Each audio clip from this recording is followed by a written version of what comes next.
this video, we will learn about how to install Joomla in cPanel using Softaculous. If you want to install Joomla in your cPanel via Softaculous, then in that case log into cPanel and then go to Softaculous.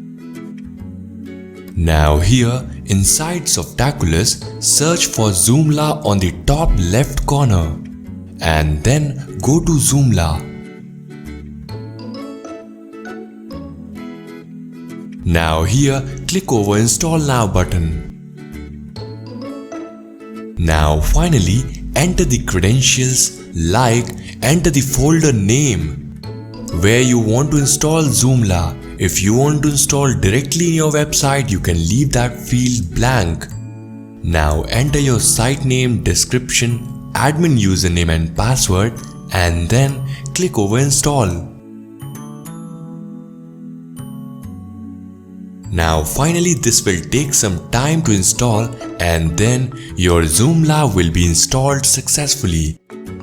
Once it is installed, this will give you direct administrative URL where if you click, then you will be able to enter the login screen where you can enter your admin username and password that you entered earlier.